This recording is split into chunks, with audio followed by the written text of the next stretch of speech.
Oui, bien-aimés dans le Seigneur, que le Seigneur notre Dieu vous bénisse. Encore une fois, nous vous disons shalom, shalom, partout où est-ce que vous vous retrouvez. J'aimerais juste partager la pensée de Dieu pour ce dimanche. Je crois qu'on en a partagé avec le bien-aimé le matin. Ceux-là qui étaient là, nous sommes partagés en confinement. Mais je voulais aussi vous le transmettre, ce message, passant par les réseaux sociaux. J'aimerais que nous puissions lire Marc chapitre 8, le verset 33 à 38. Je lis au nom de Jésus-Christ de Nazareth. Mais Jésus se retourna et regardant ses disciples, réprimanda Pierre et dit: Arrière de moi, Satan, car tu ne conçois pas des choses de Dieu, car tu n'as que des pensées humaines. Puis ayant appelé la foule avec ses disciples, il leur dit: Si quelqu'un veut venir après moi, qu'il renonce à lui-même, qu'il se charge de sa croix et qu'il me suive. Car celui qui voudra sauver sa vie la perdra, et celui qui perdra sa vie à cause de moi et de la bonne nouvelle la sauvera. Et que sert-il à un homme de gagner tout le monde s'il perd son âme? Que donnerait un homme en échange de son âme? Car quiconque aura honte de moi et de mes paroles au milieu de cette génération adultère et pécheresse, le Fils de l'homme aura aussi honte de lui quand il viendra dans la gloire de son Père avec les saints anges. Amen. Je crois qu'il y a une pensée que le Seigneur nous a mis à cœur de partager avec vous. Nous sommes en train de parler sur quelques facteurs qui peuvent empêcher un homme ou une femme à hériter le royaume de Dieu, soit à vivre son salut. Vous allez comprendre que nous ne pouvons pas suivre Jésus-Christ, croire à notre Seigneur Jésus-Christ et rater l'essentiel. Parce que l'essentiel, ce ne sont pas les maisons, l'essentiel, ce ne sont pas de l'argent, l'essentiel, ce n'est pas ce que nous voulons avoir sur la terre, mais l'essentiel, c'est la vie éternelle. C'est ce que Christ nous a promis, que lorsque nous tenons, lorsque nous gardons notre foi, quand il va revenir, il sera content de retrouver en nous la foi. Pourquoi? Parce que nous sommes bien conservés. Mais j'aimerais que nous puissions rentrer dans ce passage que nous venons de lire ici, dans Marc chapitre 8. Vous savez, Pierre était un homme influent. Pierre était parmi les leaders après Jésus. Parce que les disciples pouvaient aussi compter sur Pierre. Où un jour, Jésus a commencé à leur raconter comment est-ce qu'ils devraient mourir. Il a dit que mon heure est arrivée.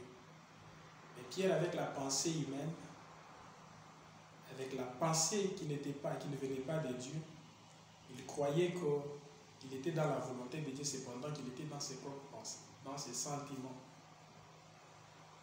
Il s'est tapé dans la poitrine qu'il devrait arrêter ce qui devrait arriver à Jésus. Qu'il devrait aussi mourir avec lui. Qu'il ne pouvait pas accepter qu'on puisse toucher à sa vie. Alors Jésus a compris que ce n'était pas Pierre. Alors il lui a réprimandé, disant: Arrière de moi, Satan. Jésus a vu que les pensées ou les paroles qui sortaient de la bouche de Pierre ne venaient pas des pensées de Dieu, mais ça venait de la pensée du diable. Voilà que j'aimerais parler du premier facteur qui parle de pensée. Parce que si vous n'arrivez pas à contrôler vos pensées, bien-aimés dans le Seigneur, vos pensées peuvent vous amener à la perdition. Pierre croyait que ce qu'il était en train de faire sortir, parce que tout ce qu'il disait ressortait de ses pensées. Il croyait que ce qu'il pouvait emmagasiner par rapport à la vie de Jésus. Pourquoi? Parce que, vous savez, ce qui a motivé même les pensées de Pierre à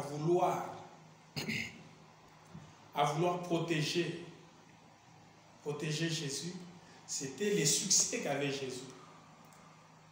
C'est-à-dire, Pierre ne pouvait pas, il ne cherchait pas à protéger Jésus parce qu'il aimait, mais il voulait protéger Jésus pour ses propres intérêts. Parce qu'il savait que si cet homme pouvait disparaître, si cet homme pouvait mourir, nous, notre succès aussi pourront s'arrêter. Nos avantages, l'intérêt à laquelle nous nous attachons à cet homme pourra s'arrêter. Pourquoi? Parce que quand lui sera mort. Alors pourquoi est-ce que je vais accepter qu'on puisse éliminer cet homme qui fait notre renommée? Parce que Pierre, par tout ce qui pouvait passer, on pouvait parler de lui au nom de Jésus. Parce qu'ils étaient dans l'entourage de Jésus. Alors ces pensées-là, de l'égoïsme, ces pensées-là qui ne venaient pas de Dieu, mais qui venaient du diable, a voulu arrêter la volonté de Dieu. Voilà que Christ l'a réprimandé. Il a dit, arrière de moi, Satan. Pourquoi? Parce que ce que tu dis là, ce ne sont que les pensées humaines. Or, les pensées humaines, ça vient, et parfois, le diable peut influencer les pensées humaines, afin que nous puissions perdre beaucoup d'avantages auprès de notre Dieu. Il y a beaucoup de gens qui vivent dans leurs propres pensées, croyant qu'ils sont dans la volonté de Dieu. Il y a beaucoup de prophètes qui prophétisent même par leurs propres pensées, disant que c'est la pensée de Dieu. Mais ce n'est pas la pensée de Dieu, c'est leur propre pensée.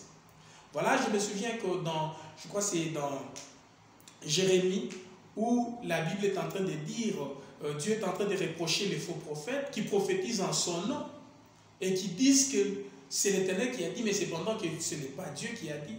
Ce ne sont que leurs propres pensées qu'ils ont exprimées et disant que c'est la pensée de Dieu. Vous savez que vous pouvez avoir une bonne pensée, mais la bonne pensée ne signifie pas que ça vient de Dieu. Vous devrez vraiment discerner vos pensées parce que par vos pensées, les diables peuvent vous orienter à votre prédiction. Par vos pensées, Dieu peut vous orienter à votre salut. Il y a beaucoup de gens qui peuvent être sauvés rien qu'en contrôlant leurs pensées. Donc nous devons faire attention, mes bien-aimés dans le Seigneur, par rapport à nos pensées, parce que l'ennemi est rusé, il peut utiliser tes pensées pour te perdre. Voilà qu'il a voulu utiliser les pensées de Pierre pour arrêter les plans de Dieu. Alors Jésus n'avait pas cédé à cela. Jésus n'a même pas dit qu'en tout cas, Pierre, tu m'aimes vraiment, tu veux combattre pour moi. Non, il a compris que non, malgré c'est une bonne pensée qui peut réjouir les oreilles d'un humain quand quelqu'un dit qu'en tout cas, je veux combattre pour toi. En tout cas, si on veut te toucher, toi, c'est moi qu'on va toucher. Et avec les pensées humaines, nous pouvons nous réjouir et dire qu'en tout cas, cet homme m'aime vraiment. Mais ce n'était pas le cas pour Jésus. Jésus a dit à Pierre que non, Pierre, il ne faut pas dire ça. Arrière de moi, Satan.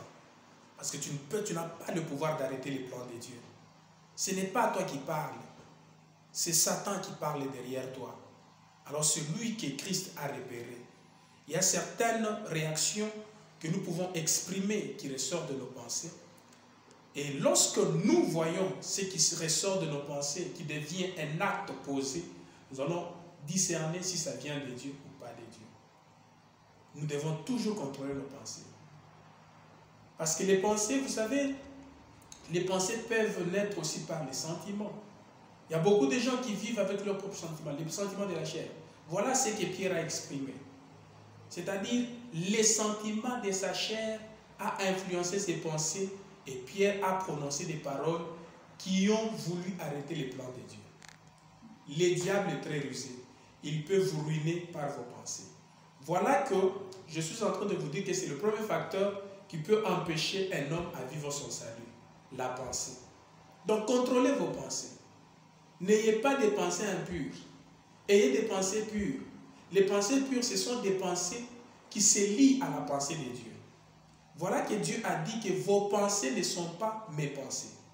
Vos voix ne sont pas. Mes voix ne sont pas vos voix.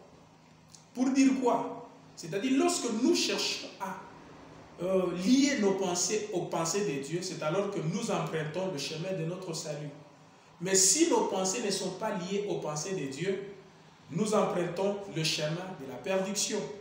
Nous devons faire attention parce que ça fait partie des facteurs qui peuvent nous empêcher à accéder à notre salut.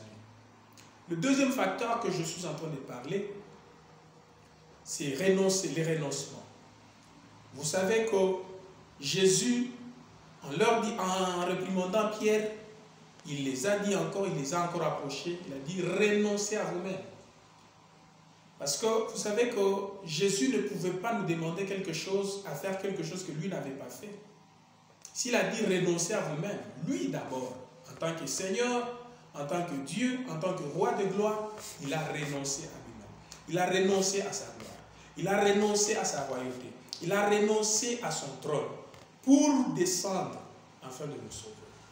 Et il est venu nous sauver. Et quand il a renoncé à toute sa gloire, il a renoncé à tous les honneurs, il est venu ici.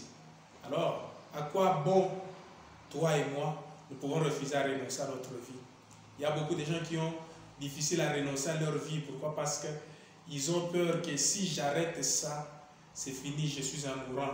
Si je ne fais pas ça, c'est ce qui me fait vivre. Quelle sera ma vie? J'aimerais vous dire, Jésus a dit que celui qui voudra protéger sa vie la perdra. Mais celui qui va s'engager à perdre sa vie pour le royaume et la bonne nouvelle, pour Jésus et pour la bonne nouvelle, la regagnera. C'est-à-dire le salut est caractérisé par les renoncements. Donc il y a des choses que nous devons renoncer, qui humilient la gloire de Dieu dans notre vie.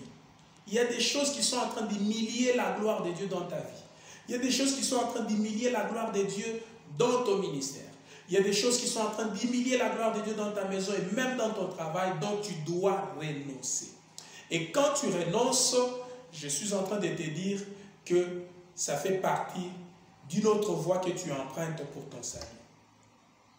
Parce que c'est le deuxième facteur que Christ nous a laissé. Nous devons renoncer. Lui a commencé à renoncer. Nous aussi, nous devons renoncer à notre vie. La troisième, ou le troisième facteur, Jésus a dit, que sert à un homme de gagner le monde entier et de perdre sa vie, de perdre son âme? Vous comprenez, mes bien-aimés? Qu'est-ce que vous allez gagner? Qu'est-ce que vous aurez? Qu'est-ce qui va vous servir lorsque vous gagnez le monde? Vous gagnez la renommée, vous gagnez toutes les richesses du monde, vous devenez l'homme le plus élevé de ce monde. Mais si vous perdez votre âme, vous êtes le plus malheureux. Vous êtes le plus malheureux. Écoutez, bien-aimés dans le Seigneur, il y a beaucoup de gens qui font la guerre, qui combattent pour avoir. Ils sont en train de payer, de faire tout de payer n'importe quel prix pour avoir telle histoire. On paie n'importe quel prix pour être à une telle dimension. On triche pour avoir le pouvoir. On fait ceci, on triche pour avoir le mariage. On triche pour entrer dans le boulot. On corrompt, on fait tous les mal possibles pour que nous puissions nous retrouver dans une position que nous aimons dans ce monde.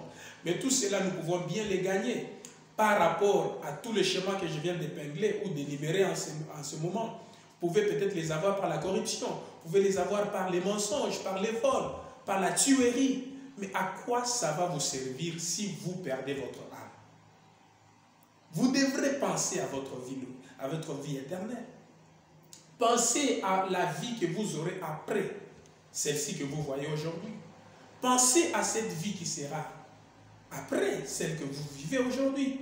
Parce que vous devrez savoir qu'il y a une autre vie que nous sommes en train de parcourir. Et la vie que nous sommes en train de vouloir avoir après celle-ci, c'est la vie éternelle. Mais où est-ce que tu vas passer ton éternité si tu n'arrives pas à abandonner, si tu n'arrives pas à contrôler tes pensées? Parce que vous savez, dans ces temps de confinement, dans ces temps où le monde entier est bouleversé, il y a beaucoup de gens que leurs pensées sont ont déjà quitté, se sont déjà déconnectés à la pensée de Dieu et ils commencent à vivre selon leurs propres pensées. Et ils ont difficile à renoncer à leurs mauvaises habitudes. Et il commence à chercher beaucoup plus à amasser, à s'enrichir, à faire tout. Bien aimé, vous pouvez avoir des maisons, vous pouvez être les rois de ce monde, vous pouvez être les présidents les plus puissants de ce monde, vous pouvez avoir trop et beaucoup d'argent. Mais laissez-moi vous dire que si vous perdez votre âme, celui qui n'a rien, il est plus heureux que vous. Donc vous devrez penser à tout cela. Voilà la pensée de Dieu que je voulais vous donner en ce dimanche. Pourquoi? Parce que Dieu vous aime. Et Dieu ne veut pas que vous puissiez passer votre éternité en enfer, parce que l'enfer, c'est une vérité, ce n'est pas un mensonge. Et la vie éternelle aussi est réelle. Et si Jésus revient aujourd'hui, il trouvera vraiment que vous êtes prêts. Est-ce que vous serez très léger à subir l'enlèvement? Parce que l'enlèvement, ceux-là qui subiront l'enlèvement, ce sont ceux-là qui seront très légers. C'est-à-dire qui ont déjà renoncé et qui contrôlent leurs pensées et qui font tout pour ne pas plaire à ce monde. Ils ne convoitent pas les choses de ce monde parce qu'ils savent que les choses de ce monde sont passagères, mais il y a la vie éternelle qui nous attend. Que le Seigneur vous bénisse. Je crois que cette pensée va vous aider et vous allez faire tout pour vous maintenir dans les plans parfaits de votre Dieu. Dieu veut que vous puissiez être sauvés. Dieu veut que votre âme soit sauvée. Que Dieu vous bénisse.